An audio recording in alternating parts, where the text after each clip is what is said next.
ఓం శ్రీమాత్రే నమః.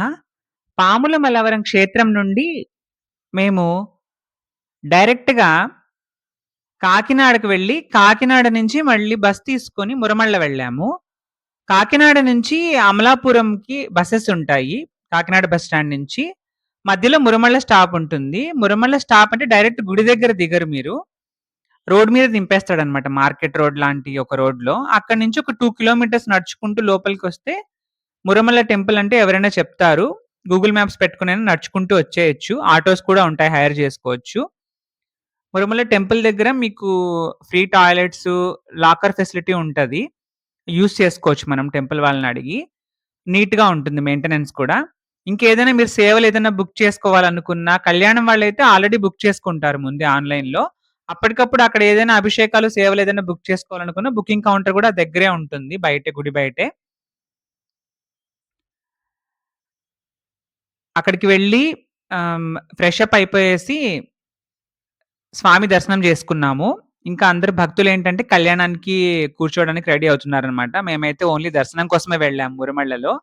నేను ఆల్రెడీ అంతకుముందు మురమళ్ళ వెళ్ళాను. మురమళ్ళ గురించి డీటెయిల్డ్ వీడియో అనేది ఈ ఛానెల్‌లో ఉంది. మీరొకసారి గమనించండి. ఇక్కడ స్వామివారు వీరేశ్వర స్వామివారు, భద్రకాళి అమ్మవారిని వివాహం చేసుకున్న స్థలమనమాట. మునులందరూ ఉన్నారు గాబట్టి ఇది మునిమండలి అయింది. తర్వాత మురమళ్ళ అనే పేరు స్థిరపడింది. ఇక్కడ స్వామివారి నిత్య కళ్యాణం, పచ్చతోరణం. కళ్యాణం కావాలనుకున్న వాళ్ళు ఈ క్షేత్రానికి వెళ్లి స్వామి, అమ్మవార్ల కళ్యాణం చేయించుకుంటే ఖచ్చితంగా వాళ్ళకి తొందరగా వివాహం అవుతుందని భక్తులు నమ్ముతారనమాట. ఈ క్షేత్రానికి క్షేత్రపాలకుడు లక్ష్మీ నరసింహస్వామి బ్యాక్ సైడే ఉంటది. ఈ టెంపుల్ ప్రాంగణంలోనే బ్యాక్ సైడ్ ఉంటుంది. ఆ స్వామిని కూడా మీరు దర్శించుకోండి వెళ్ళినప్పుడు మర్చిపోకుండా. మేమైతే ఈ దర్శనం కంప్లీట్ చేసుకున్నాము. దర్శనం కంప్లీట్ చేసుకొని బయటకొచ్చి ఆటో ఎక్కి మా ప్లాన్ ఏంటంటే అయినవిల్లి వెళ్ళాలని. లోకల్‌గా అడిగితే అయినవిల్లికి మీరు ముమ్మిడివరం వెళ్ళండి అన్నారు. మీకు దొరుకుతాయి. అక్కడి నుంచి బస్సు ఉంటుంది అని. అయితే హైలైట్ ఏంటంటే చాగంటి గారు మనకి ప్రవచనాల్లో చెప్పారు కదా! కాశీకి వెళ్ళిన వాళ్ళు కూడా కంపల్సరీ వెళ్ళాల్సిన క్షేత్రం కుండలేశ్వరం అని. మురమళ్ళ నుంచి చాలా దగ్గర కుండలేశ్వరం. ఆటో అన్నని అడిగితేనేమో తెలీదన్నాడు. ఆ వెళ్ళే రూట్‌లోనే కుండలేశ్వరానికి వెళ్ళే దారి అని ఉంది. మురమళ్ళ నుంచి వెళ్ళే రూట్‌లో మేము ముమ్మిడివరానికి, కుండలేశ్వరానికి సెపరేట్‌గా దారి అని బోర్డుందన్నమాట. అయితే మేము ముందుగా అనుకున్నాం గానీ కుండలేశ్వరం అని అది ఇదే స్ట్రెచ్‌లో వస్తుంది. ఇంత దగ్గరగా ఉంటుందని ప్లాన్ జేసుకోలేదు. అప్పటికి సర్పవరము, పాముల మల్లవరము, మురమళ్ళ కంప్లీట్ చేసేటప్పటికి ఈవినింగ్ అయిపోయింది. ఇంకా అయినవిల్లి టెంపుల్ మూసేస్తారేమో ఫస్ట్ అయినవిల్లి దర్శనం చేసుకుందాం అనే తొందరలో కుండలేశ్వరం మిస్ అయిందనమాట. మీరు ఎవరైనా మురమళ్ళ ఆ ఏరియా వెళ్తే గనక కంపల్సరీ కుండలేశ్వరం కూడా చాలా దగ్గరే. అది కూడా మిస్ కాకుండా ప్లాన్ చేసుకోండి. ఇంకోటేంటంటే ఈ ఏరియాలో మనము పల్లె వెలుగు బస్సులుంటాయి. కాకపోతే ఓన్‌గా ఎక్స్‌ప్లోర్ చేద్దాము, ఎక్కువ సేపు గుడిలో గడపాలంటే మాత్రం మీరు ఓన్ వెహికల్ గాని, అలా ప్రైవేట్ వెహికల్ గాని తీసుకోండి. లేదా ముగ్గురు, నలుగురు ఫ్రెండ్స్ ఉంటే గనక కార్ తీసుకొని అలా వెళ్తే ఎక్కువ సేపు స్పెండ్ చేయొచ్చనమాట. దగ్గర దగ్గర ఉంటాయి టెంపుల్స్ అన్ని ఈ స్ట్రెచ్‌లో. నీకు ద్రాక్షారామం దగ్గర నుంచి తీసుకుంటే మురమళ్ళ, యానాం వెళ్ళాలనుకున్న వాళ్ళకి కూడా చాలా దగ్గర ద్రాక్షారామం నుంచి. అలా వెళ్ళొచ్చు. ఈ స్ట్రెచ్‌లో ఒక 8-10 టెంపుల్స్ ఉన్నాయి కంపల్సరీ విజిట్ చేయాల్సినవి. క్షేత్రాలనమాట. అన్నీ మెయిన్ ఇంపార్టెంట్‌వే. అన్నీ పురాతన క్షేత్రాలే. వాటన్నిటికి మీరు షేర్ ఆటో గనుక వెళ్ళాలంటే కొద్దిగా కష్టం. మాలాగా ట్రావెల్ చేయాలంటే. అందుకు మీరేదైనా ప్రైవేట్ వెహికల్ గాని, లేదా మీరు ఫ్రెండ్స్ గనక ఇలా ఇంట్రెస్ట్ ఉన్న వాళ్ళు ఒక గ్రూప్‌గా ఫార్మ్ అయ్యి వెళ్తే, అన్నీ మీరు 1 డే, 1 ½ డేలో కంప్లీట్ చేసేసుకోవచ్చు. ఓన్ వెహికల్ అయితే. అలా ప్లాన్ చేసుకోండి. పబ్లిక్ ట్రాన్స్‌పోర్టేషన్ మీద కూడా ఇప్పుడు కొత్తగా తీసుకొస్తున్నారు. యాత్రాదర్శిని బస్సుల్లాగా కొన్ని ప్యాకేజ్‌లు. కానీ మీరనుకున్నవి దాంట్లో ఉండాలని గ్యారంటీ ఏం లేదు. కొద్ది వరకు టెంపుల్స్ కవర్ అవుతాయి. కానీ వాళ్ళ టైమింగ్ బట్టి మనం వెళ్ళాల్సొస్తది గదా! అదే మీకు సొంత వెహికల్‌లో మీరు వెళ్లారనుకోండి, చాలా యూజ్ అవుతుంది. ఇవన్నీ ఏంటంటే మళ్ళీ మళ్ళీ తిరగలేము ఈ టెంపుల్స్ అన్ని మనం దూరం నుంచి వెళ్ళినప్పుడు. అదే ఏరియాలో ఉన్న వాళ్ళకి ఓకే. దూరం నుంచి వెళ్ళిన వాళ్ళేంటంటే మెమరబుల్‌గా ఉంటుంది అన్నీ ఒకటేసారి చూసేస్తే. మా టార్గెట్ ఏంటంటే అయినవెళ్లి కంప్లీట్ చేసి నైట్ వాడపల్లిలో స్టే చేయాలని. దర్శనం కూడా అయిపోతే బెటర్ అనుకున్నాము. కానీ ఈ ముమ్మిడివరం జంక్షన్ దగ్గర నిలబడ్డాము.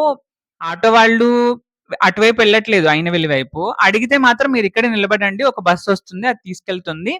మళ్ళీ మీరు అదే బస్‌లో కూడా రిటర్న్ వచ్చేయొచ్చు. మీరు ఎక్కడికైనా ఎళ్ళాలన్నా గూడా నెక్స్ట్ మీరు అమలాపురం వెళ్ళాలన్నా, కాకినాడ వెళ్ళాలన్నా అలా ప్లాన్ చేసుకోవచ్చు అని చెప్పారు.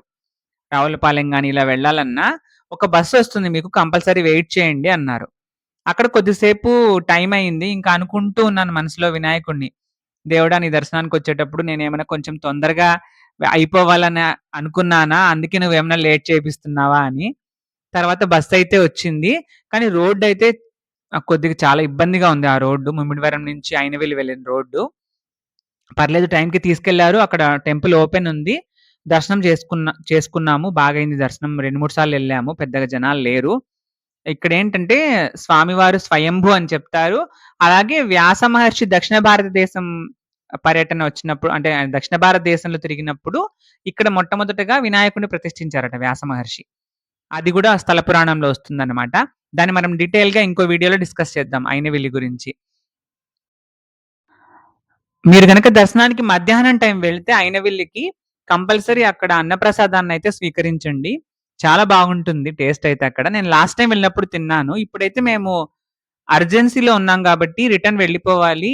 ఎందుకంటే మేము రావులపాలెం రీచ్ అయిపోవాలి నైట్ స్టేకి. అందుకనేసి మళ్ళీ దర్శనం అయిపోయాక వెంటనే బయటకొచ్చి నిల్చున్నాం. ఎందుకంటే మమ్మల్ని తీసుకెళ్ళిన బస్సు ముమ్మిడివరం నుంచి మళ్ళీ రిటర్న్ వస్తుందన్నమాట కొద్దిసేపటికది. అందుకు అదే బస్సు క్యాచ్ చేయాలని చెప్పి బయటున్నాము. ఆ బస్సయితే వచ్చింది. కానీ ఈ హడావిడి వల్లేంటంటే ఇంకాసేపు ఉంటే బావుంటుంది లోపలే అనిపిచ్చింది అయినవెల్లిలో గూడా. అయినవెల్లి గుడిలో గూడా ఇంకా చాలా అందరుంటారనమాట పరివార దేవతలు. స్వామితో పాటు ఆహ్, మనకి శివుడు, అమ్మవారు, నెక్స్ట్ అందరుంటారు. కేశవ స్వామి కూడా ఉంటారు ఉభయ దేవేరులతో. బావుంటుంది గుడి. అన్నప్రసాదం బావుంటుంది.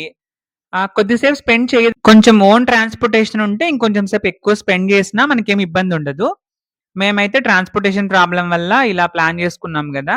సో, బయటికొచ్చేసాము అనుకున్నట్టు రావులపాలెం అయితే నైట్ రీచ్ అయిపోయాము. వాడపల్లి విశేషాలన్నీ ఇంకో వీడియోలో చెప్తాను. ఓం శ్రీ మాత్రే నమః.